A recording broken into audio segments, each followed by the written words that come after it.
down to the beach this morning to see the sunrise,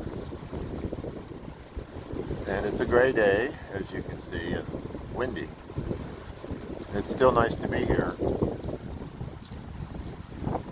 I brought something to read for the first time doing this, so I opened up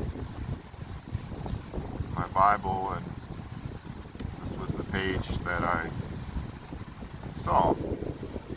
This is from Luke 12. I'm going to start at verse 13 and go until 23.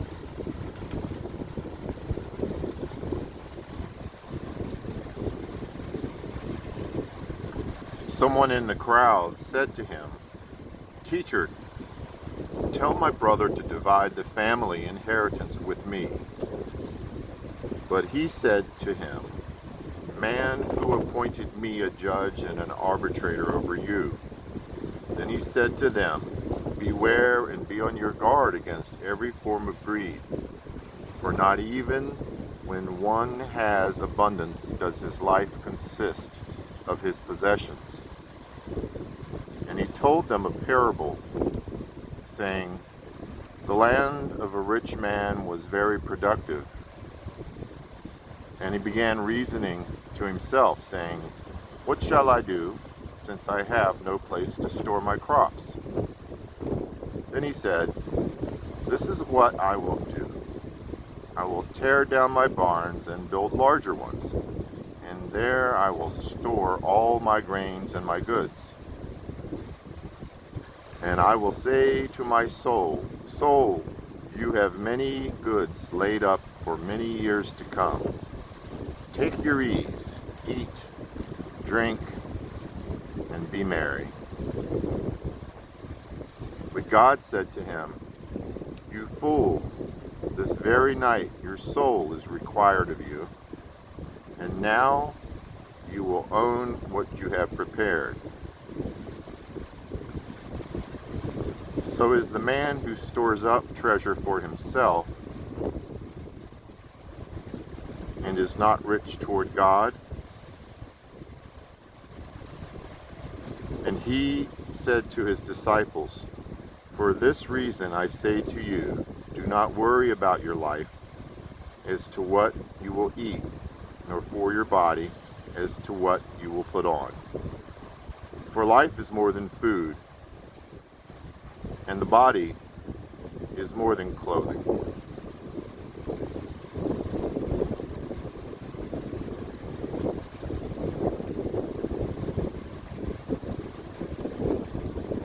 These are times of distress, increasingly so, with something that's unfamiliar in some ways. But I think what we fear most is what seems to be familiar. And that's fear and greed and contempt and alienation.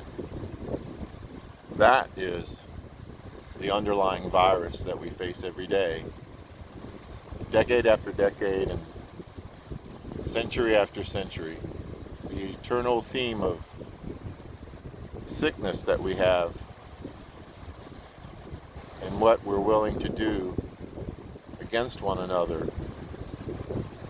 and instead of for one another.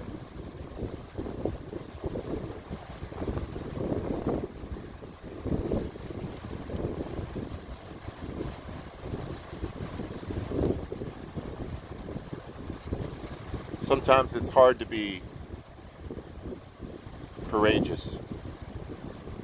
Courage, I've heard, is a root from a French word meaning heart. And we need to find heart.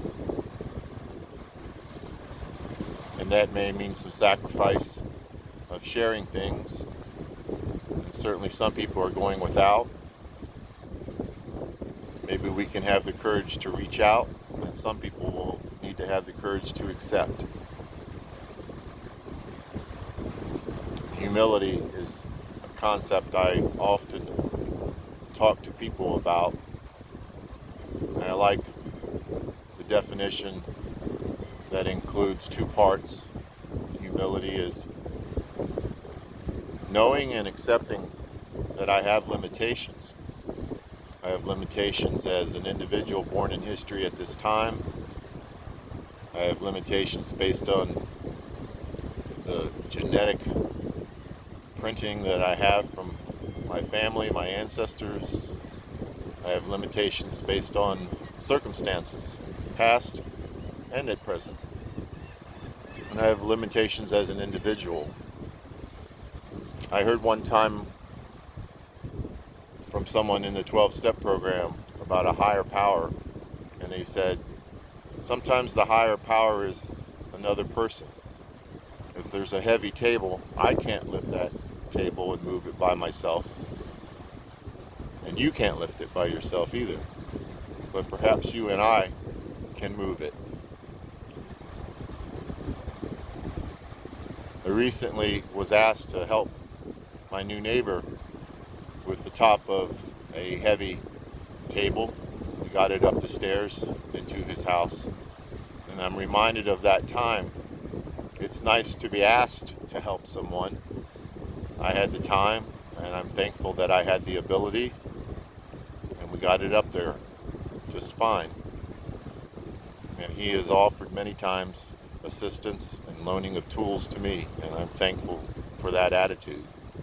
We are new to each other. We're new neighbors. We just moved in December. He moved in the end of January. And it's important to be a good neighbor. Sometimes that's difficult because we pull back, we judge, we fear. We're very busy. And I understand that. A lot of times people are busy with two jobs. I've been there much of my life. You're raising a family. You're doing what you think you need to do. You're involved in service or community volunteering or activities. You have your goals. Often we come home and we collapse.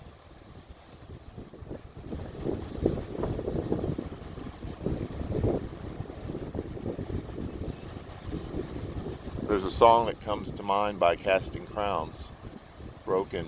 Maybe we can be broken together. That's a powerful song. And perhaps we can recognize that we're broken, each of us, and we can be broken together. We can be fearful together, but have courage from one another.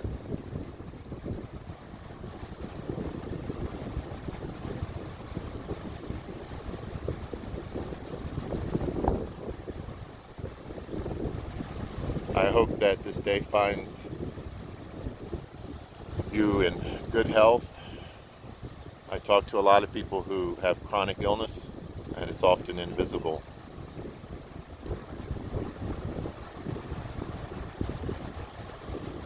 We're all vulnerable, but I think we can inspire and encourage and affirm each other in small ways. A simple phone call, a text, a reassurance, hey, I'm thinking of you, how's it going? A simple question with purposeful intention to follow through. What can I get for you? Not a yes or no answer. Do you need anything? What can I get for you? Or how's it going versus are you okay? Anything's better than nothing. So don't worry about doing it perfectly.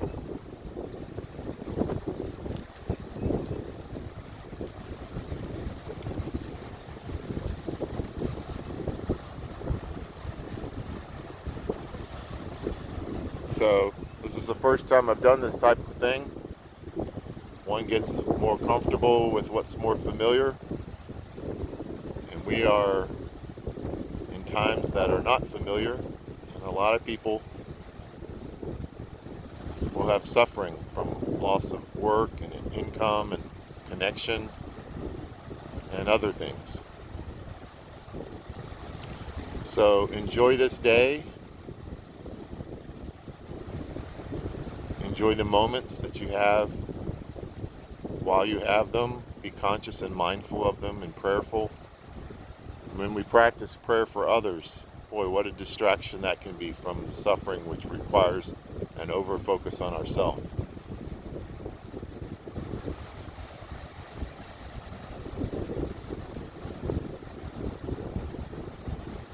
If you want to say hello to me or a Facebook page, you can find me, because this will be posted somewhere. It'd be nice to hear from you. I'm looking to gather stories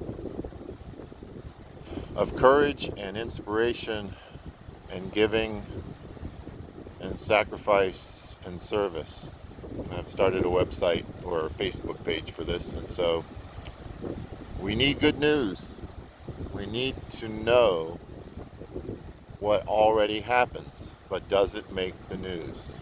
There are people who volunteer daily with agencies or with their neighbors. There are caregivers with family members, young and old, in between. We can do better, and we need that goal to be conscious.